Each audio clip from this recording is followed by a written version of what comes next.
una de mis oraciones es: Señor, ayúdame a aceptar las cosas que no puedo cambiar. Porque hay muchas cosas que yo no puedo cambiar, no las tengo que aceptar. Les invito a abrir la Biblia, la hermosa y la inalterable palabra de Dios. Primera Tesalonicenses capítulo 5, versículo 18. Es una cita muy conocida por todos nosotros y dice de esta manera: dad gracias en todo. ¿Qué es todo? No quiere decir algo, ¿verdad? No quiere decir algunas cosas. Lo que nos gusta no dice eso.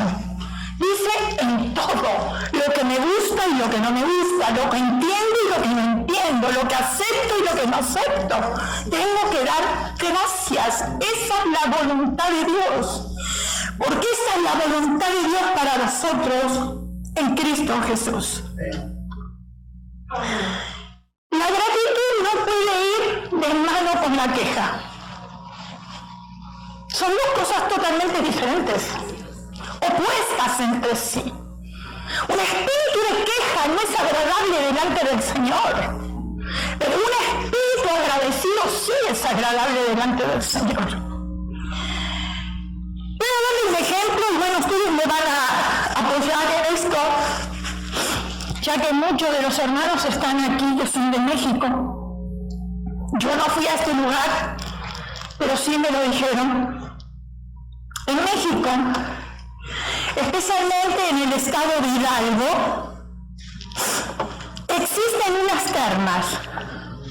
Quizás ustedes conocen ese lugar, donde sale agua caliente y sale agua fría. A un lado brota el agua caliente y del otro lado brota el agua fría. Tremendo, ¿no es cierto? Porque no hay otros lugares así como ese. Increíble.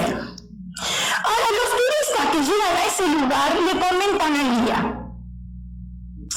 ¡qué bárbaro! Los que vienen aquí hasta pueden lavar la ropa, tienen agua caliente y tienen agua fría. Entonces el guía les responde, escuchen esto: no crean, porque la gente que vive aquí dice que Dios le dio agua caliente y agua fría, pero no les dio jabón para lavar la ropa. ¿Ese es un espíritu agradecido? No, es un espíritu quejoso.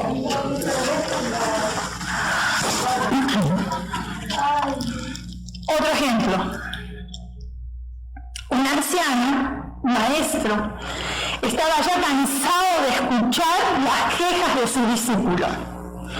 Así que pensó que debía enseñarle algo que le hiciera recapacitar, que entendiera.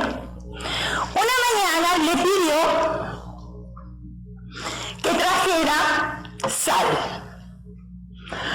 El maestro le dijo que echara un puño de sal en un vaso de agua y que a continuación se lo bebiera. ¡Wow! Ya sé que usted está saboreando bien la sal, ¿no? ¿Cómo sabe el agua?, preguntó el maestro. Muy salada, respondió el discípulo. Claro, por supuesto. Y había puesto cara de disgusto. ¿Ustedes vieron cuando hay sal? Entonces, aguantándose la risa, el maestro quiso que repitiera la acción, porque quería darle una enseñanza. Pero en lugar de tirar la sal en un vaso, lo hiciera en un lago. Ya se están imaginando el lago, ya se están imaginando las dos personas yendo con el vaso de sal a tirar en el lago, ¿no?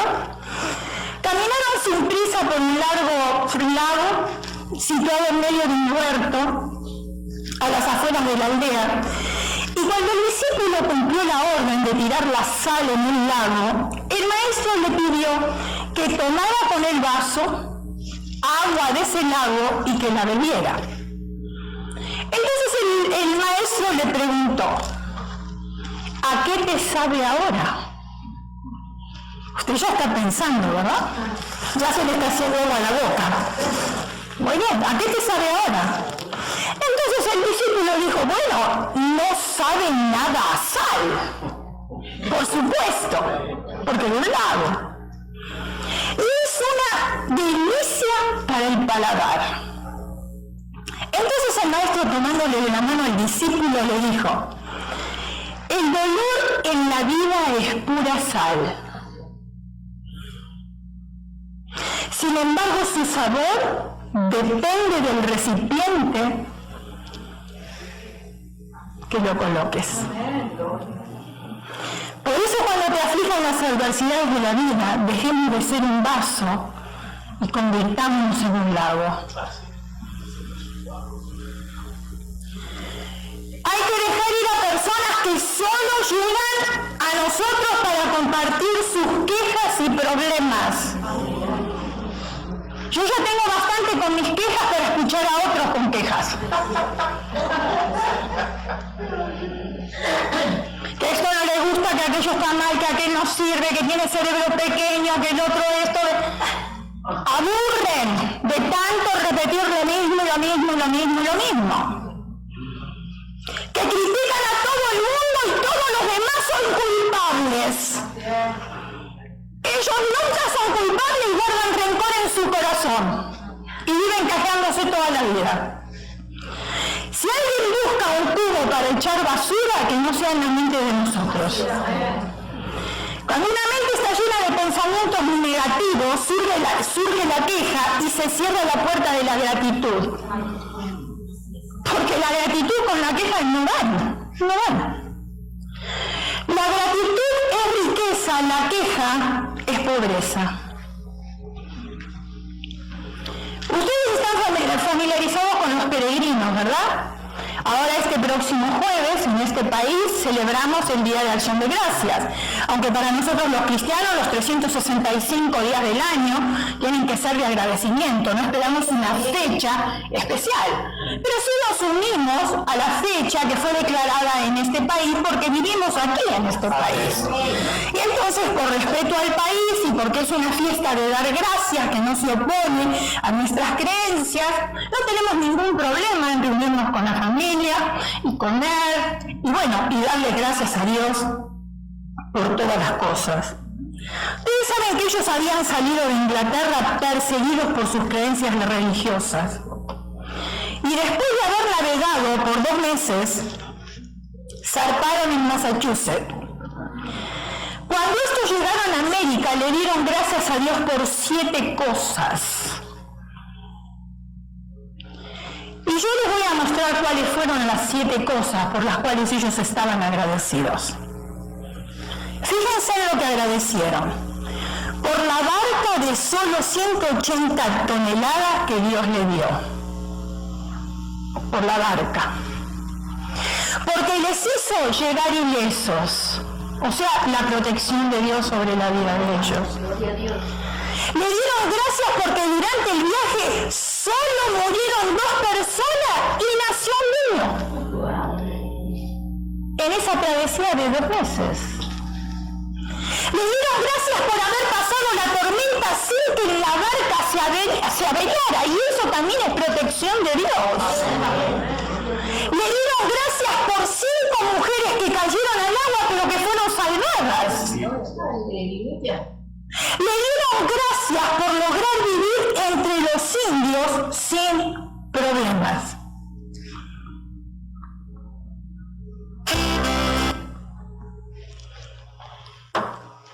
Le dieron gracias por todas estas cosas. Las bendiciones, hermanos, de Estados Unidos se deben a que los primeros cristianos fundaron este país sobre el cimiento del agradecimiento. Por eso Estados Unidos se hizo un país fuerte y rico y visto por el mundo entero. Fíjense ustedes que cuando Estados Unidos estornuda le agarra gripe a todo el mundo. Todos los ojos del mundo están puestos en Estados Unidos, por eso todos quieren venir acá. Pero sus bases y su cimiento fueron personas que honraron a Dios, que fueron agradecidos y que los primeros misioneros llegaron a nuestros países para hablarnos del bendito evangelio de Jesucristo. Y por ser agradecido, Dios bendijo de tal manera, haciendo de Estados Unidos la nación más rica del mundo. Por eso 2 Corintios capítulo 9 versículo 15 no se equivoca y dice de esta manera: Gracias a Dios por su don inefable. Si empezáramos a enumerar todas las cosas por las cuales agradecer a Dios, yo creo que la lista no termina, hermanos. Empezando por los ojos, por las manos, algo que disfrutamos todos los días. Tenemos 10 dedos. Y muchas veces decimos, bueno, si nos falta uno, igual me arreglo con los 9. ¿Será que nos arreglamos igual con los 9? Porque cuando nos falta este era justo el que necesitábamos. Presta atención a lo que vamos a ver a continuación.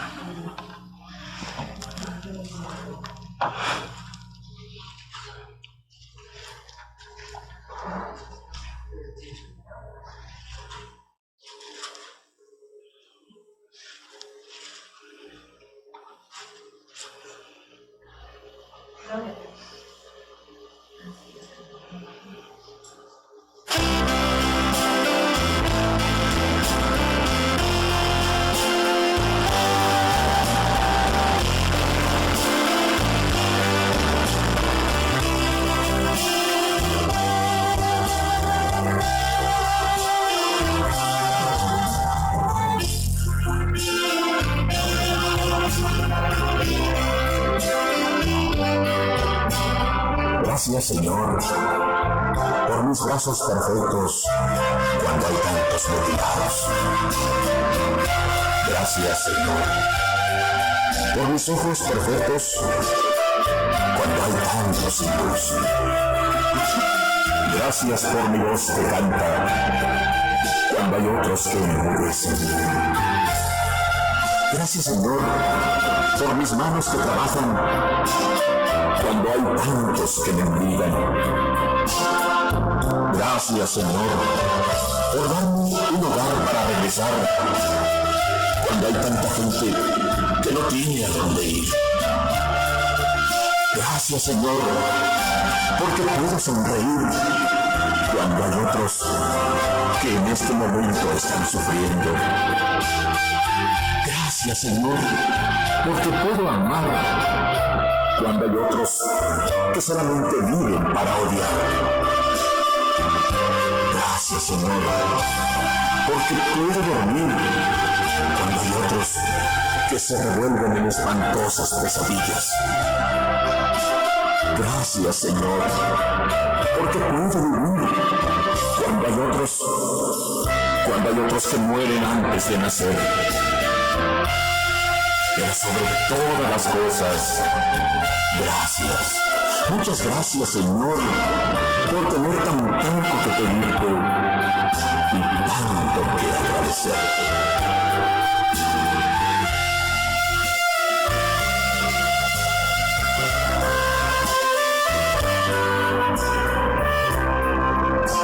Yo creo que después de ver esto que hemos visto,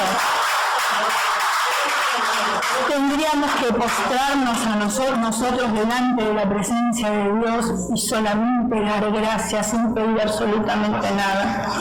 Yo le voy a pedir que hagamos una dinámica en este momento. Póngase de pie, levante su voz y comience a darle gracias a Dios, no pedir, agradecimiento. Agradézcale a Dios por todo, por lo que tiene, por lo que no tiene, por lo que viene a su mente, las cosas del diario vivir. Comience a darle gracias. Señor, te damos gracias. Gracias por la salvación. Gracias porque tú eres mi Señor. Gracias, Señor, porque tú eres mi Dios. Gracias porque tú eres mi Padre. Gracias porque tú me has creado. Gracias porque tú me amas. Gracias, Señor, por mis ojos. Gracias por mis manos. Gracias por mis oídos. Gracias por mis piernas. Gracias por mis pies. Gracias por el agua que yo disfruto constantemente, Señor. Gracias por la luz. Gracias por las autoridades, Señor, que están para protegernos. Gracias por el automóvil que tenemos. Gracias, Señor, por el dinero que llega a nuestras manos. Gracias, Señor, por el trabajo que tenemos. Gracias, Señor, por la familia. Gracias, Señor, por nuestros hijos. Bendíceles donde quiera que ellos estén. Señor, gracias, gracias, gracias. Gracias porque tenemos el privilegio de poder predicar tu santo y bendito evangelio. barrio. Gracias, Señor, porque podemos compartir las buenas nuevas con el necesitado. Gracias porque podemos imponer manos sobre los enfermos, Señor, y tú te encargas de sanarnos, Señor. Gracias, Señor, porque podemos orar por aquellos que están atados espiritualmente y aquellos que están atados también físicamente, Señor, y tú te manifiestas dándoles libertad, Padre. Gracias, gracias, Señor. Qué palabra tan pequeña para un agradecimiento tan grande. Queremos llegar delante de tu presencia con un espíritu contrito y humillado, Señor, que es el cual tú no desprecias, y ser agradecido por las cosas pequeñas, por las cosas grandes, Señor, por las cosas que no tenemos, por las cosas que no podemos disfrutar, por las cosas que estamos disfrutando, por las cosas que tenemos. Gracias, gracias, gracias. Gracias, Señor, porque tenemos un lugar donde congregarnos. Gracias por este país, donde todavía podemos salir con nuestra Biblia, Señor, en nuestras manos. Ir a los parques, Señor. Ir a un lugar público. Gracias, Señor. Gracias porque tenemos la libertad de orar. Gracias porque tenemos la libertad de reunirnos, de bendecir tu nombre. Gracias porque podemos alabarte. Gracias, Señor, porque nuestras oraciones llegan delante del trono de la gracia y tú respondes conforme a tu santa y bendita voluntad. Gracias por el techo que nos cubre. Gracias por la comida que tenemos.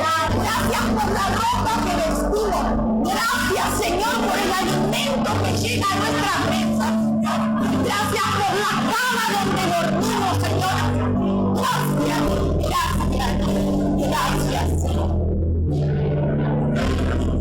Puede tomar su asiento, mi hermana. A mi entender, el agradecimiento es el principal ingrediente que nos falta para abandonar la cultura de la queja. No me refiero al agradecimiento a quien nos hace un favor, porque eso lo sabemos hacer, sino el agradecimiento a Dios. La gratitud es una de las formas más sencillas y poderosas de transformar una vida. La queja y la crítica nos contrae, nos envejece. La gratitud y el amor nos expande y frena el envejecimiento.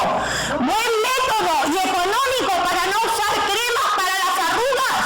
No necesitamos cirugía, solamente con el agradecimiento. Entonces tenemos una cara que rebosa. Y hay otros que dicen, pero los años para usted no han pasado. ¿Qué es lo que pasó? Bueno, porque tengo un corazón agradecido. 4 beneficios por ser agradecidos. Cuando somos agradecidos, nuestra mente se enfoca en lo que tenemos y no en lo que nos falta. Ese simple hecho nos hace una persona mucho más feliz. Una persona agradecida no solo es más feliz, sino que también esparce bendición a su alrededor en cada momento que le da gracias a otros. Si usted está al lado de una persona que se queja todo el tiempo, le amarga la existencia. Pero si usted está al lado de una persona que sabe ser agradecida, ¿cómo le levanta el espíritu? Fortalece relaciones. Escuche esto.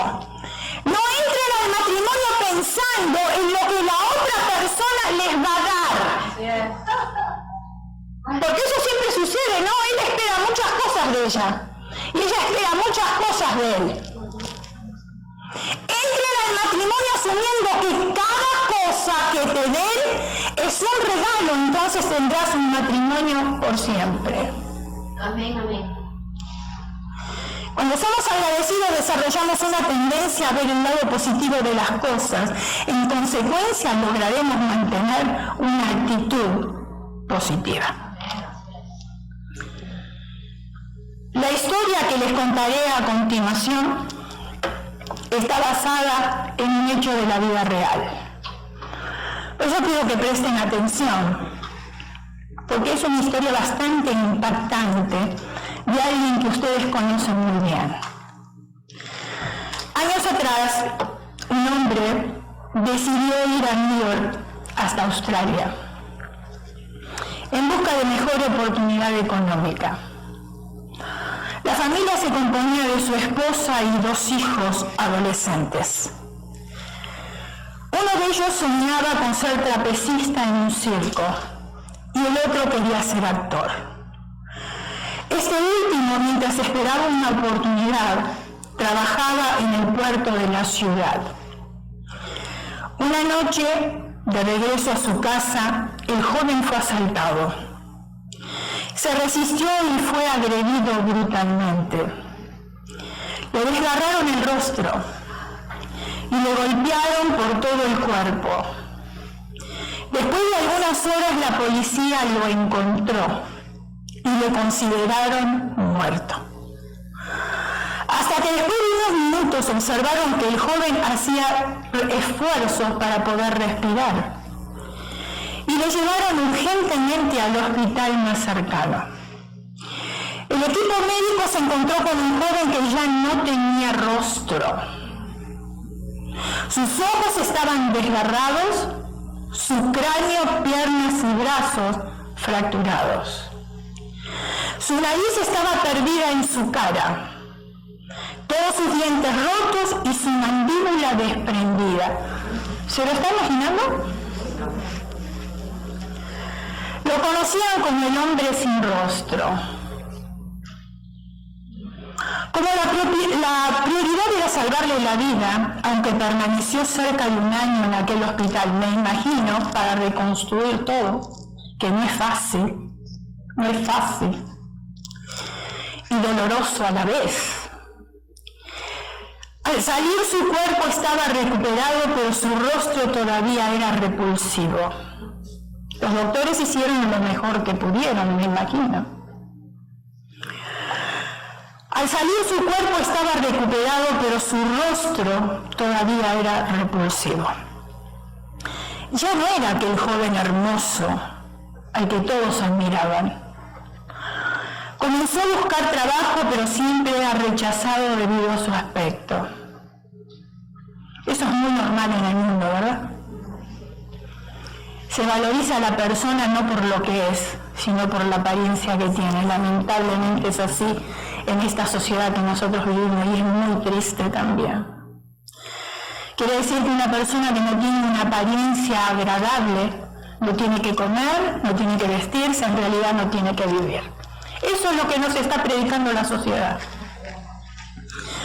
Un empresario llegó a sugerirle, escuchen esto, que participara en un espectáculo de circo y debía representar el hombre sin rostro. Qué dolor habrá sido para ese joven, ¿no? Aunque le habían ofrecido trabajo, pero fíjense ustedes a qué magnitud. Yo creo que le vibraban las fibras de todo su ser, de pensar que tenía que trabajar con ese dolor que tenía, con la desgracia que había vivido, para entretener a otros, para hacer reír a otros. Llegó a pensar en el suicidio. Yo creo que si hubiese estado en su lugar, a lo mejor lo hubiese pensado también. Luchó con esta idea durante 5 años. Me imagino que se habrán hecho interminables para él.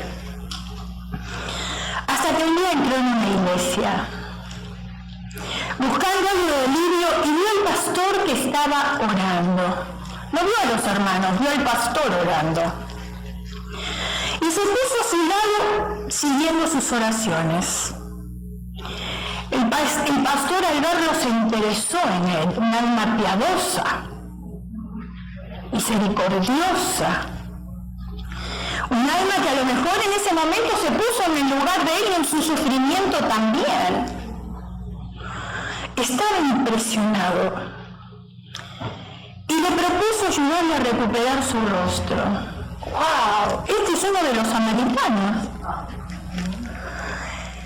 El joven comenzó a asistir a la iglesia con frecuencia. Me imagino, se sintió atraído por ese pastor misericordioso.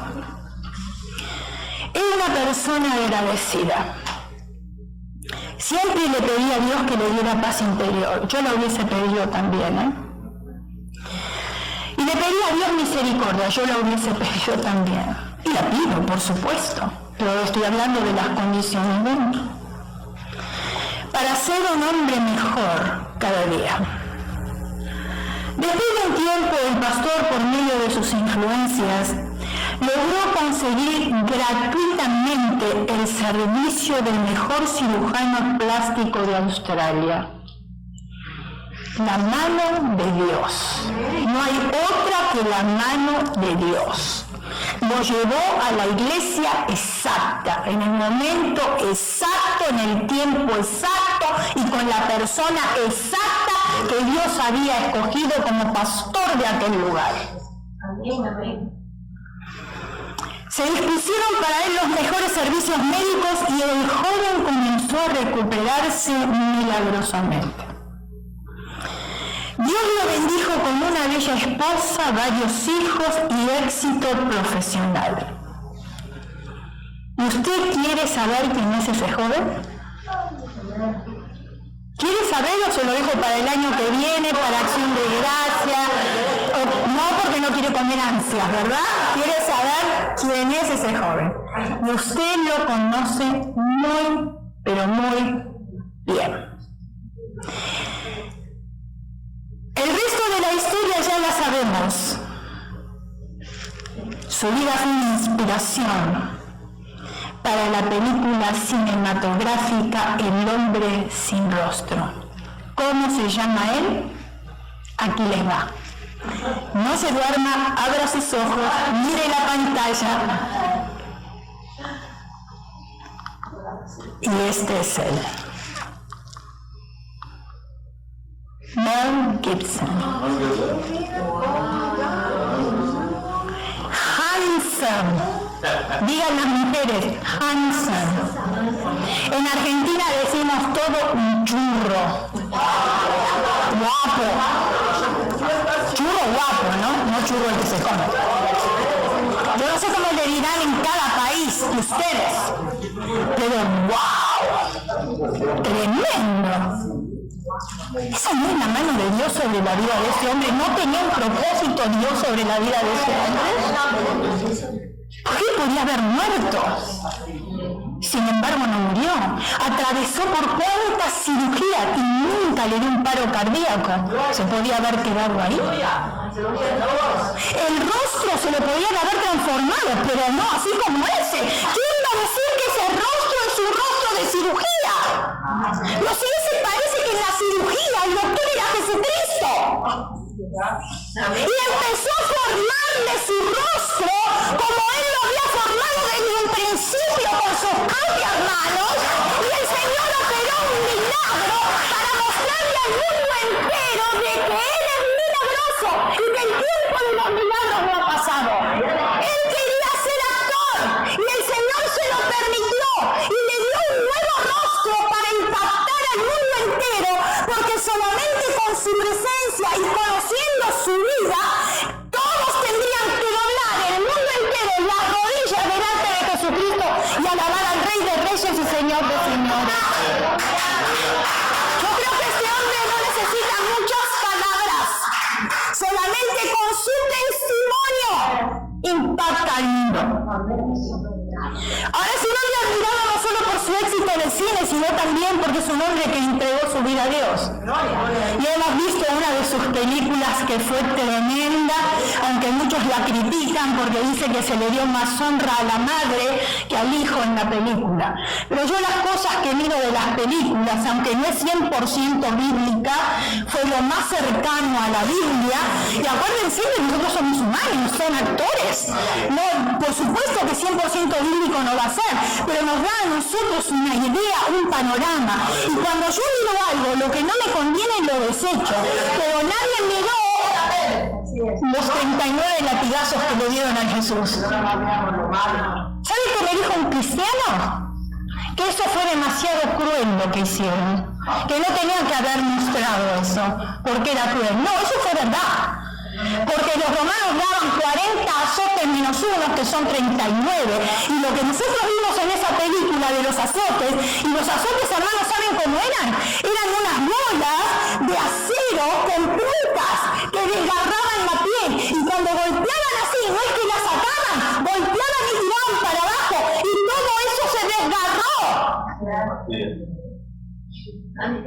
Para mí fue una película totalmente impresionante, pero no impresionante porque no la quería ver, impresionante para mí recordar la muerte de nuestro Señor Jesucristo, cómo Él sufrió por cada uno de nosotros. Y muchas veces nosotros tomamos la salvación, hermanos, en vano, porque como no pagamos para recibir la salvación, como que no lo apreciamos, porque lo gratis no se aprecia, no se aprecia, y a Cristo le costó su vida en la cruz del Calvario. ¿Qué quiere decir ser agradecido? Es fácil dar gracias por las cosas buenas que nos pasan en la vida. ¿A quién le cuesta? Si usted tiene un buen esposo, no le va a costar dar gracias. Pero si usted tiene un esposo violento, que le habla mal, que lo trata mal, ¿usted va a dar gracias por ese esposo? No le dan gracias de darle, ¿verdad? Si usted tiene una linda familia y tiene hijos que son obedientes, usted va a dar gracias por sus hijos. Pero si sus hijos no son obedientes, va a dar gracias por esos hijos, va a orar por ellos, para que cambien.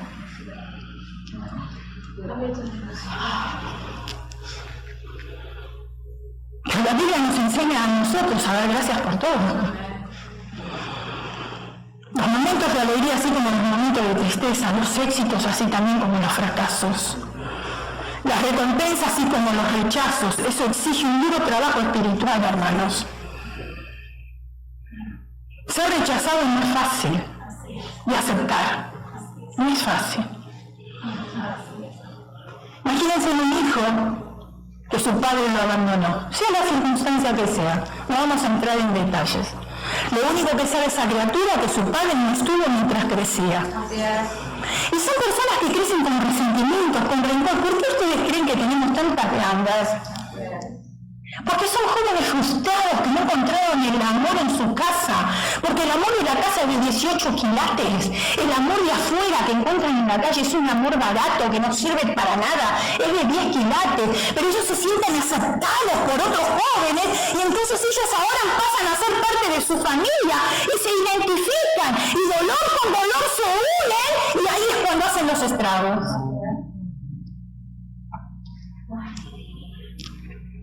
¿Cómo cree usted que se siente un hijo que sabe que su madre lo dejó abandonado en una calle? Lo recogió otra persona, pero su verdadera madre, no. Porque quizás era una jovencita, le gustó la noche de placer, pero después no le gustó el sacrificio de criar a un hijo. Y esa criatura crece con rencor.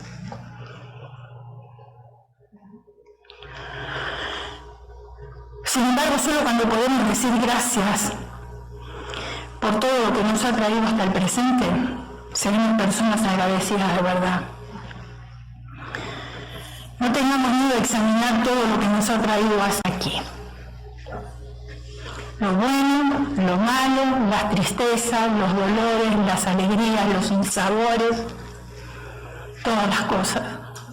Pero la mano de Dios, a pesar de todo eso, estuvo sobre nosotros.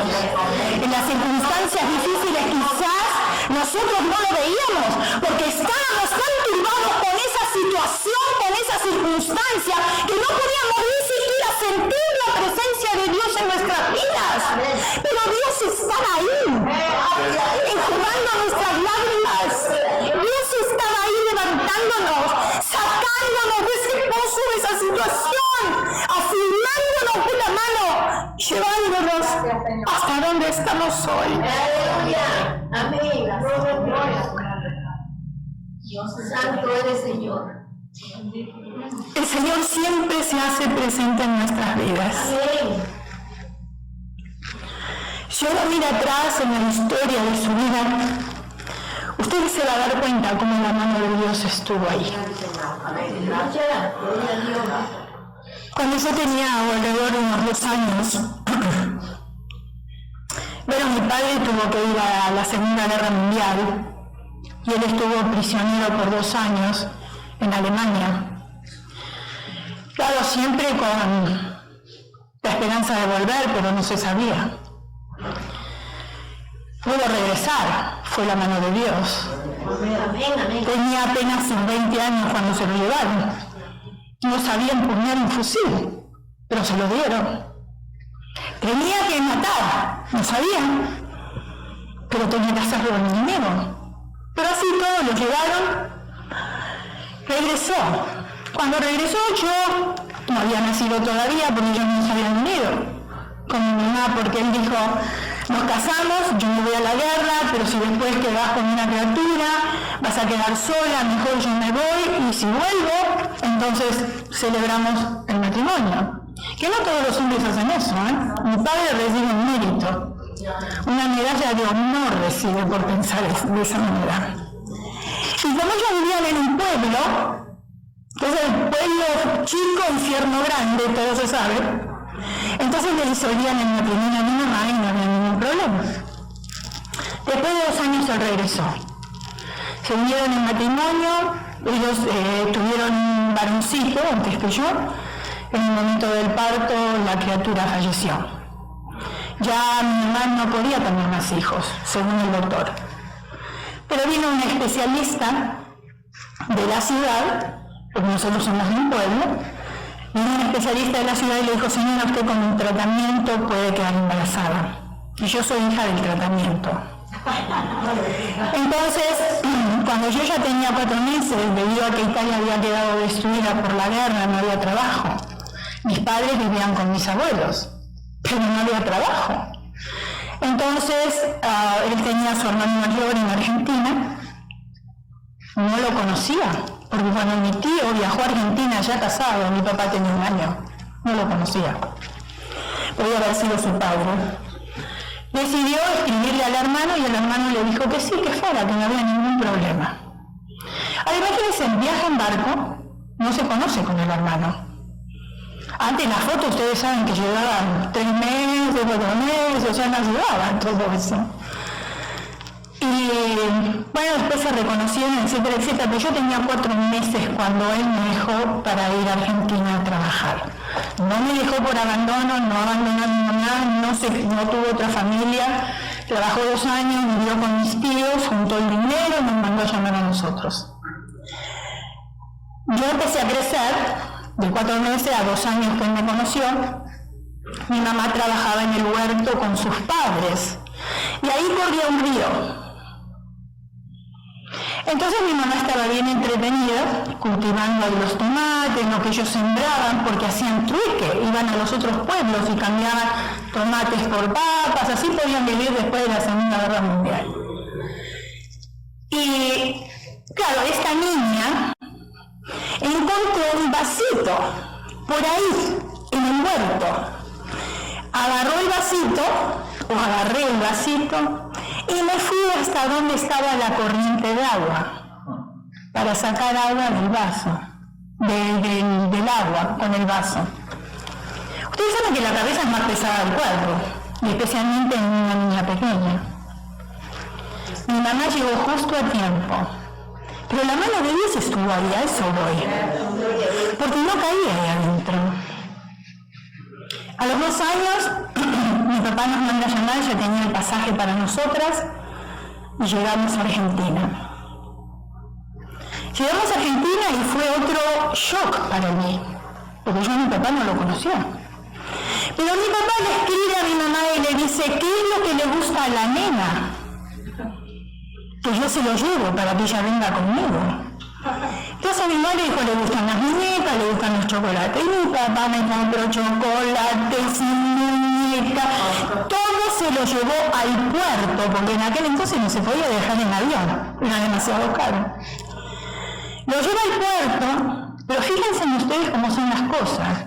Yo fui con todos mis tíos, los hermanos de él, que fueron a buscarnos, pero yo no lo quería ver. Y fue todo un drama, hermanos, porque yo veía que se iba a dormir con mi mamá y era llorar y llorar y llorar, porque yo estaba acostumbrada a ver a mi mamá sola. Fue un proceso de adaptación. O sea, para él fue difícil también. Comenzaron a trabajar ellos en Argentina, trabajaban en un lugar, en una fábrica de un sobrino de mi papá, trabajaban los dos, mi mamá también. que ellos tenían una sola hija, igual que yo.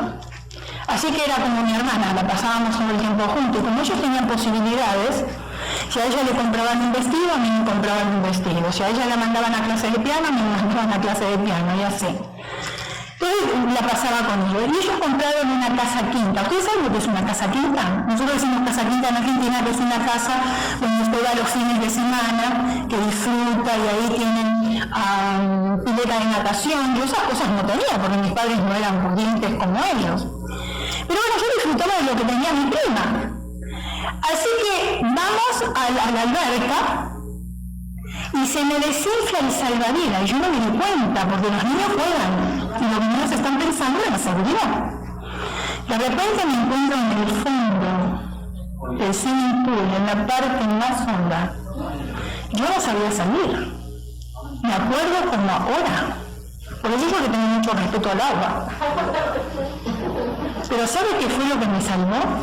Fíjense ustedes. Una de mis primas mayores, no prima, amiga, que en ese tiempo estaba ahí también, mayores, ella me tocó con el pie. ¿No fue el pie de Dios? Hasta ahora yo creo que fue el pie de Dios. O sea, que Dios tocó el pie de ella para tocarme a mí. Y fue otra vez que me salvaron de morir ahogada. No termina ahí. Ya llegamos a este país, casados con los dos chicos, nos congregamos en la iglesia, mi esposo manejaba el bar de la iglesia, nosotros pertenecíamos a un coro, la cruzada era de Luis Palau, ustedes la conocen, se estaba haciendo en la Escuela Arena de Los Ángeles, nosotros éramos parte del coro, pleno verano, un domingo a la tarde. La iglesia, una iglesia grande americana en el Valle de San Fernando, ustedes la conocen, Grace Community Church con el pastor John MacArthur. Nos congregábamos ahí. Entonces ellos tenían los bases, pero como era verano, los jóvenes tenían campamento y todos los bases de la iglesia estaban ocupados. Y nosotros teníamos que ir a esta cruzada, el grupo de la iglesia hispana, teníamos que ir a la cruzada. Entonces tuvieron ellos que alquilar un bus de otra iglesia. Trajeron el bus de la otra iglesia y nos subimos todos. Todos nuestros hijos iban en el bus de adelante, todos los padres iban en el bus de atrás, que era el alquilado. Ahí estábamos nosotros. Íbamos sentados de a 3 en el asiento de 2. Escuchen. Usted está diciendo que estaban violando la ley. Bueno, piense lo que quiera, pero yo le voy a decir lo que pasó. Sí, claro, yo no les voy a decir a ustedes que no. Muy bien, estábamos sentados los tres en el asiento de 2, yo iba en el asiento de adelante, mi esposo estaba conduciendo el automóvil, hacía calor, pero había un ambiente tan lindo en el bus. Íbamos todos cantando Fe mueve las manos de Dios. Si ustedes conocen ese coro. Y cada vez lo cantábamos más fuerte, íbamos gozosos porque íbamos a la cruzada. De repente, una hermana que está sentada al lado mío, estaba mirando por la ventana y me dice, Elena, se salió la llanta del bus. Yo miro por la ventana y veo que la llanta iba caminando, rodando por el frío tranquilamente. Pero como era verano y hacía calor, no venía ningún auto ni de mano ni de contramano tampoco. Esa llanta, hermanos, esa era enorme. ¿Saben qué hizo con la velocidad que salió? Saltó el filo para el otro lado, siguió rodando y fue a parar en el primer puente que encontró y ahí se quedó. Mi esposo tuvo que salir, porque yo le grité, Pablo, se salió la rueda, lo único que dije. Él tuvo que salir, pero hermanos, hasta salir y cambiarse carril por carril y encontrar una salida, no estaba ahí al lado. Si yo les digo a ustedes que los ángeles de Jehová estuvieron en el lugar de esa rueda que se salió y el bus iba de la misma manera que si nosotros teníamos las 4 llantas, cuando encontró la salida ya para salir, ahí se clavó y se clavó tan derechito que pudimos nosotros bajar tranquilamente, y cuando todos bajamos empezó a incendiarse, porque el eje empezó a rozar el cemento, el pavimento, y empezó a arder en fuego. ¿Usted no cree que fue la mano de Dios? O sea, no se manifestó, estaba ahí. Nosotros no sabíamos lo que iba a pasar, pero Dios estaba ahí guiándonos. Y usted puede decir, bueno, el enemigo tenía sus propósitos, sí lo creo. Quería darnos la fiesta, quería que nos fuéramos a ser parte de ese coro y de la cruzada. Pero miren lo que pasó, enseguida se comunica un vas con otro vas y llaman a la cruzada y lo dicen y anuncian en la cruzada que uno de los bases que venían, partes del coro, habían tenido un problema en el frigo y todos se pararon a orar. Estaba el lugar lleno, hermanos, y nosotros llegamos y pudimos ministrar en aquel lugar y el enemigo quedó vencido en el nombre poderoso de Jesús. Y Jesucristo salió victorioso a pesar de las pruebas, a pesar de las circunstancias difíciles. El Señor movió su mano de misericordia. Pero acuérdese que le dije algo importante. Nosotros veníamos en un ambiente no de queja en el alma. Veníamos con un espíritu de agradecimiento y cantando se mueven las manos de Dios. Y utilizamos justo un coro que venía para algo que iba a suceder sin nosotros saberlo. Y sucedió que se mueven las manos de Dios. Y yo soy testigo ocular de eso. Pero antes de esto me olvidé otra historia. De recién casados yo ya estaba esperando mi primer hijo. Entonces habíamos comprado un automóvil pequeño, un Fiat 600. ¿Cuánto conocen el Fiat 600? Es como un ratoncito. Bueno, pero para nosotros dos y el bebé estaba bien. Antes los autos debían de ablandarse, los hombres saben esto, ¿no? Cuando se compró un automóvil había que hacer una ruta, unas cuantas millas, porque decía que se ablandaba el automóvil, el motor. Entonces decidimos ir a Rosario, una provincia de allá de Buenos Aires. Nosotros éramos de Buenos Aires y íbamos a ir a una provincia. Íbamos bien, mis padres también venían, ellos venían con su automóvil, nosotros adelante, venía otra pareja que habíamos conocido en la luna de miel y nos habíamos hecho muy amigos, venían con nosotros, ya también esperando bebé. Pero resulta que el Fiat 600 empezó a fallar. Entonces mi padre tuvo que atar el auto de él con el auto de nosotros para remolcarnos. ¿Ustedes saben lo que es venir en una ruta en nuestros países? ¿Usted se imagina la ruta de nuestros países? Es una mano y contramano. Y puentecitos cada tanto. ¿Se lo imagina, no? Lo conocen, ¿no? Está remolcando, tuvimos que remolcarlo con lo que teníamos. No era una vara, creo que fue una cadena.